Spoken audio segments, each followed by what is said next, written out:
दोस्तों 95% जीते हुए मुकाबले को इस तरह से हार गई चेन्नई सुपर किंग्स की टीम। स्वागत है दोस्तों आप सभी का हमारे यूट्यूब चैनल क्रिकेट देखो जी में। आज के इस वीडियो में हम आपको बताने वाले हैं कि आईपीएल 2022 का पहला मुकाबला चेन्नई सुपर किंग्स और कोलकाता के बीच खेला गया। इस रोमांचक मुकाबले में कोलकाता की टीम ने अंतिम ओवर में मुकाबले को जीतकर इतिहास रच दिया। आखिर किस तरह से चेन्नई सुपर किंग्स की टीम को हार का सामना करना पड़ा और अंतिम ओवर का पूरा रोमांच और इस मैच की पूरी हाईलाइट आज के इस वीडियो में पूरी तरह से विस्तार से बताएंगे। लेकिन उससे पहले अगर आप भी कोलकाता की जीत को लेकर खुश हो तो इस वीडियो को एक लाइक जरूर करें और कमेंट करके जरूर बताएं श्रेयस अय्यर और जडेजा में कौन सबसे बेहतरीन कप्तान है। तो चलिए दोस्तों बिना वक्त गवाए हम इस वीडियो को शुरू करते हैं। दोस्तों आईपीएल 2022 का शानदार रूप से आगाज हो चुका है। टूर्नामेंट का पहला मुकाबला चेन्नई सुपर किंग्स और कोलकाता नाइट राइडर्स के बीच खेला गया। इस मैच में हमें दोनों ही टीमों के बीच कांटे की टक्कर देखने को मिली। कोलकाता नाइट राइडर्स की टीम ने टॉस जीता और गेंदबाजी का फैसला किया,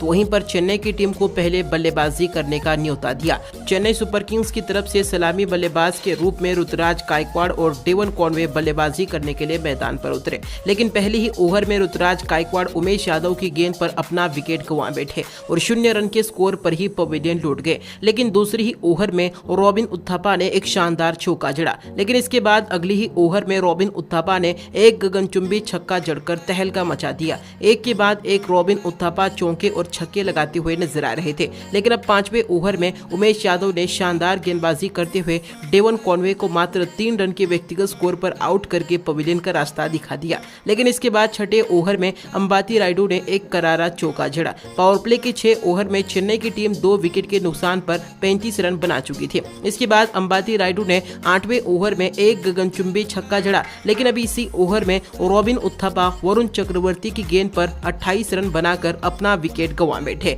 इसके बाद 9वें ओवर में अंबाती रायडू रनआउट का शिकार हो गए और मात्र 15 रन बनाकर पवेलियन लौट गए। वहीं दोस्तों चेन्नई सुपर किंग्स के रनों की गति काफी धीमी हो चुकी थी। 10 ओवर तक चेन्नई की टीम 4 विकेट पर 57 रन बना चुकी थी। अब 11वें ओवर में आंद्रे रसेल ने अपनी गेंदबाजी का जलवा बिखेरा और शिवम दुबे को महज 3 रन के निजी स्कोर पर आउट कर दे पवेलियन का रास्ता दिखा दिया। इसके बाद 12वें ओवर में वरुण चक्रवर्ती ने 3 रनों का किफायती ओवर निकाला। इसके बाद 13वें ओवर में आंद्रे रसेल ने मात्र 2 रन खर्च कर दिए। हालांकि महेंद्र सिंह धोनी मैदान पर आ चुके थे, लेकिन एक के बाद एक कोलकाता नाइट राइडर्स की गेंदबाज किफायती ओवर निकाल रहे थे। 15 ओवर तक चेन्नई की टीम 5 विकेट पर 73 रन बना चुकी थी।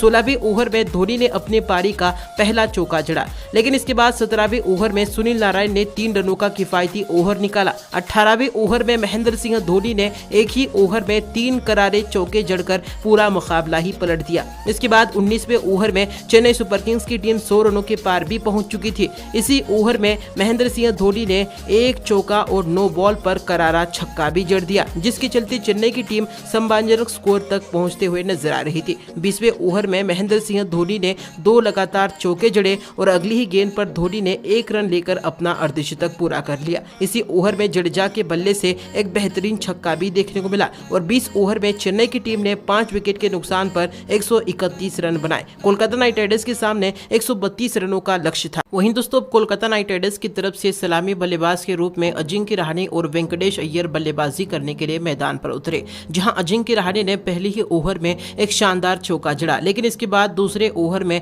एडम मिलर ने महज 2 रनों का किफायती ओवर निकाला। परंतु अब तीसरे ओवर में वेंकटेश अय्यर के बल्ले से करारा चौका देखने को मिला। अब चौथे ओवर में अजिंक्य रहाणे ने एक चौका और एक छक्का भी जड़ दिया। एक के बाद एक दोनों ही विस्फोटक बल्लेबाज जमकर चौके बटोरते हुए नजर आ रहे थे। 6ठे ओवर में अजिंक्य रहाणे ने एक बार फिर से चौका जड़ा। 6 ओवर में कोलकाता की टीम बिना कोई विकेट गंवाए 43 रन बना चुकी थी। लेकिन अब 7वें ओवर में ड्वेन ब्रावो ने अपनी शानदार गेंदबाजी का जलवा बिखेरा। वेंकटेश अय्यर को 16 रन के व्यक्तिगत स्कोर पर आउट कर दिया और इसी के साथ ड्वेन ब्रावो ने ओवर में 1 विकेट के साथ मात्र 1 रन खर्च किया। लेकिन इसके बाद 8वें ओवर में नीतीश राणा ने लेग बाय समेत 3 बेहतरीन चौके जड़ दिए। 9वें ओवर में नीतीश राणा ने एक गगनचुंबी छक्का भी जड़ा। इसके बाद 10वें ओवर में अजिंक्य रहाणे ने शानदार चौका लगाते हुए बाउंड्री भी बटोर ली। लेकिन अब इसी ओवर में नीतीश राणा अपना विकेट गंवा बैठे और महज 21 रन बनाकर पवेलियन लौट गए। 10 ओवर में कोलकाता नाइट राइडर्स की टीम 2 विकेट के नुकसान पर